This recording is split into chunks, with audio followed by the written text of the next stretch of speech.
Hello प्यारे प्यारे little masters, संबोधित आपके बीच में आ गई है।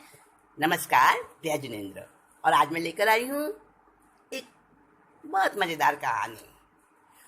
उस कहानी में क्या बताया है? अंत बुरे का बुरा। कहानी का हेडिंग क्या है? अंत बुरे का बुरा। यानी जो बुरा इंसान होता है, जो बुरी बातें करता है, गंदी बातें करता है, जिसकी थिंकिंग अच्छी नहीं होती है ना, तो उसको अपनी बुराई का फल भी भोगने को जरूर मिलता है। हाँ, अंत बुरे का बुरा। तो कहानी क्या है कि एक गांव के अंदर, छोटा सा गांव था, और उस गांव में दो दोस्त रहा करते थे। दो फ्रेंड्स थे। बेचारे दोनों ही गरीब थे, पैसा नहीं था उनके पास। अब खर्चा तो चाहिए ना, तो वो दोनों दोस्त साथ साथ निकले, कुछ कमाई करेंगे, कुछ अर्निंग करेंगे, और कहीं पर मेहनत मजदूरी करेंगे, पैसा कमा कर लाएंगे। दोनों दोस्त निकले साथ साथ। एक सेठ के वहां पहुंचे। वो सेठ पता है कैसा था? कंजूस मक्खी चूस। पैसा नहीं देता, काम तो कराना चाहता, पैसा नहीं देना चाहता। गलत बात है ना भाई। किसी से अगर मेहनत कराते हो, काम कराते हो, तो उसको पैसा भी देना चाहिए उसकी मेहनत के बराबर। कई लोग पता है क्या करते हैं? काम तो ज्यादा कराना चाहते हैं और पैसा देने के समय झगड़ा करते हैं, देना नहीं चाहते। गंदी बात है ये, बेईमानी है ये। ऐसा नहीं करना चाहिए। तो वो सेठ ऐसा ही था, खूब पैसा इकट्ठा कर रखा था उसने, जोड़ जोड़ के, गरीबों का खून चूस चूस के। तो वही जिसको जरूरत है नौकरी की, वो तो सोचेगा ना कहीं भी काम मिल जाए। तो वो दोनों दोस्त पहुंच गए उस सेठ के पास। अब सेठ ने देखा सीधे साधे हैं, ये मेरी फंदे में, मेरी चाल में आ जाएंगे। सेठ ने उनसे कहा, हाँ मैं तुम्हें रख लूंगा काम पर, दोनों को नौकरी दे दूंगा, लेकिन ऐसा है मेहनत से काम करना पड़ेगा। उन्होंने कहा, सेठ जी ठीक है, आप हमें सैलरी कितनी देंगे, तनख्वाह कितनी देंगे? तो सेठ ने कहा, देखो भाई, अभी तुम मेरे साथ 1 साल तक मेरे घर में काम करो, खाना खाओ, कपड़ा वपड़ा पहनो, जो भी कुछ तुम्हारी जरूरत है वो सब मैं पूरी करूंगा। पैसा तुम्हें मैं साल भर के बाद दूंगा। अच्छा सेठ जी कितना दोगे? देखो, मैं तुम्हें साल भर के बाद दूंगा 12,000 रुपये। ठीक है, 12,000 रुपये तुम्हें साल भर के बाद, 12,000 तुम्हें दूंगा, 12,000 तुम्हें दूंगा। ठीक है, लेकिन ये मेरी शर्त है। हाँ सेठ जी, आपकी शर्त बताओ। शर्त मेरी ये है कि जो भी अगर तुमने मेरा काम गलत किया, मेरे ऑर्डर के हिसाब से नहीं किया और मुझे गुस्सा दिलाया, तो एक गलती पर मैं 4,000 रुपये तुम्हारे काट लूंगा। क्या करें बेचारे, अब कहते हैं ना, मरता क्या ना करता। मजबूर आदमी होता है तो वो मान लेता है, शर्तें भी मान लेता है। दोनों दोस्तों ने उसकी सेठ की शर्त मान ली। अब सचिन कहने लगा, देखो भैया, हम मुसीबत में ना पड़ जाएं। मुरली ने कहा, अरे तू चिंता क्यों करता है, मैं हूं ना तेरे साथ, हम दोनों मिलकर सेठ को मौका ही नहीं देंगे गुस्सा होने का। चलो जी, दोनों काम पे लग गए। जो सेठ काम बताता वो करते, बड़ी मेहनत ईमानदारी से करते। सेठ को कोई मौका नहीं मिला। बेचारे डरते रहते थे ना हर समय, और कि भाई हमसे कोई गलती ना हो जाए, कहीं कोई काम ना बिगड़ जाए। ऐसे करते करते करते करते आप सोचो, 2 दिन 4 दिन भी मुश्किल होते हैं, 1 साल पूरा बीत गया।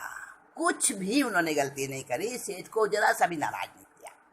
सेठ भी खुश, और वो भी अपना रहते रहे, काम करते रहे। अब साल भर हो गया। उन्होंने कहा, सेठ जी 1 साल हो गया, अब हम अपने घर जाएंगे, आप हमें हमारी सैलरी दे दो। सेठ ने कहा, ठीक है दे दूंगा। लेकिन अब वो सेठ तो काइया था ना, वो तो बेईमान था ना। तो उसने कहा, उसने कोई चाल तो चलनी थी। तो उसने कहा, देखो देखो भाई, बात ऐसी है, सचिन और मुरली, अभी 1 दिन बाकी है साल पूरा होने में, और मैं तुम दोनों से 3 काम करवाऊंगा, और वो 3 काम अगर तुमने ठीक से कर दिए बिना गलती के, तब तुम्हें मैं दे दूंगा 12,000 रुपये। दोनों ने कहा, अच्छा ठीक है सेठ जी, वो 3 काम भी बता दो, हम कर देंगे। देखो, पहला काम है कि जो है ना, ये मेरी दुकान है ना, सेठ की दुकान थी, तो दुकान के अंदर गीला गीला अनाज, पानी से गीला हो गया वो अनाज, वो मेरी दुकान में पड़ा है। अब काम तुम्हें ये करना है कि अनाज को दुकान से बाहर नहीं निकालना है और उसको सुखा देना है बिना बाहर निकाले। ये काम करो, चलो जल्दी लग जाओ काम पे, फटाफट पूरा करो। अब मुरली और सचिन दोनों बेचारे चले तो गए दुकान के अंदर, सोचने लगे अब क्या करें, नहीं होगा ये तो, सेठ जी दुकान से बाहर निकाले बिना अनाज कैसे सूखेगा। अच्छा सेठ जी दूसरा काम बताओ। तो दूसरा काम मेरा ये है कि छोटे मटके में बड़े मटके को डालो। मटका होता है ना घड़ा, देखा होगा, छोटे घड़े में बड़े घड़े को डालो। सेठ जी ये भी इम्पॉसिबल है, कैसे करेंगे भला। अच्छा इम्पॉसिबल है, दोनों के 4-4 हजार 8,000 रुपये कट। दो काम तुमने मना कर दिया ना, नहीं कर सकते हो, तो 8,000 रुपये तुम्हारे भी कट और तुम्हारे भी कट। तीसरा काम बताओ सेठ जी। तीसरा काम है कि मेरे सिर का सही सही वजन बताओ। सेठ जी कैसे, ये तो बड़ा मुश्किल असंभव काम है।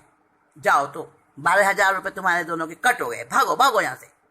अब सेठ ने उनको भगा दिया, और बात भी सही थी, शर्त यही तय हुई थी कि भैया अगर जो काम भी नहीं कर सकोगे या गलत करोगे तो तुम्हारे 4-4 हजार रुपये, एक काम के 4,000 रुपये कट जाएंगे। तीनों काम उनसे हुए नहीं तो 12,000 रुपये कट गए, दोनों के पैसे कट हो गए।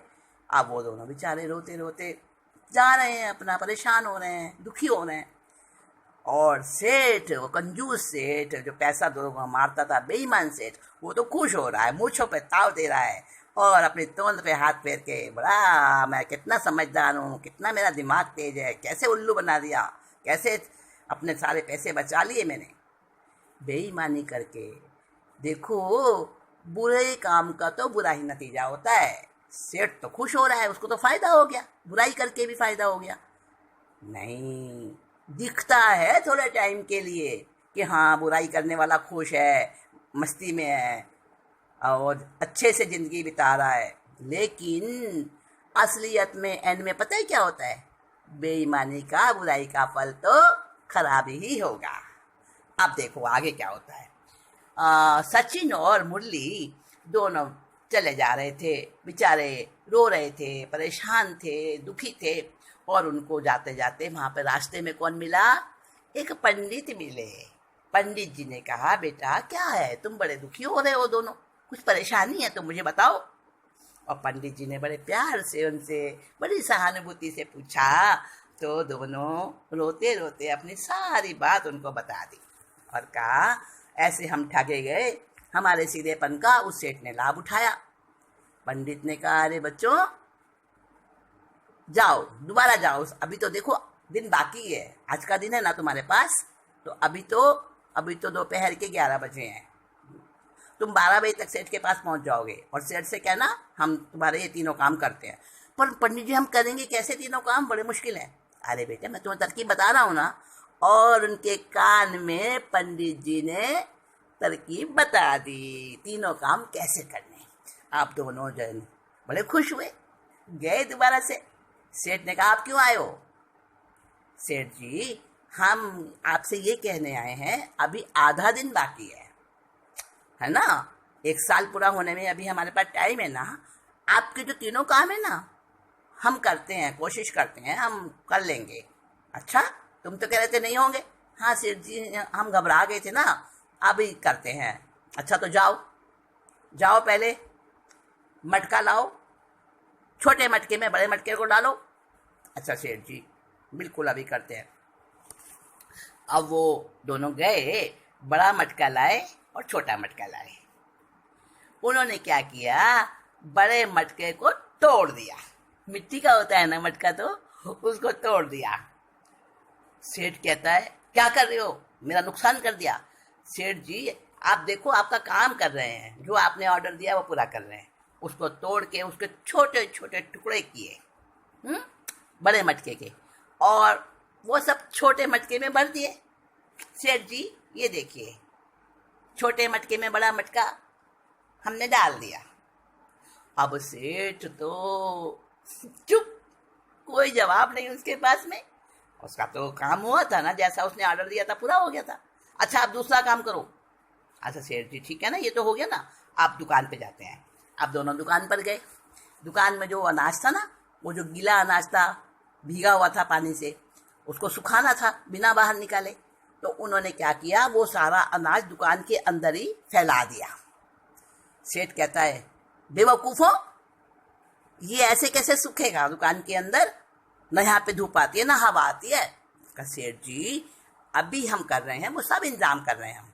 और ऐसा करके कह के दोनों ने क्या किया, हथौड़ियां ली, बड़े बड़े हथौड़े लिए और दुकान की दीवारें सब तोड़ने लगे।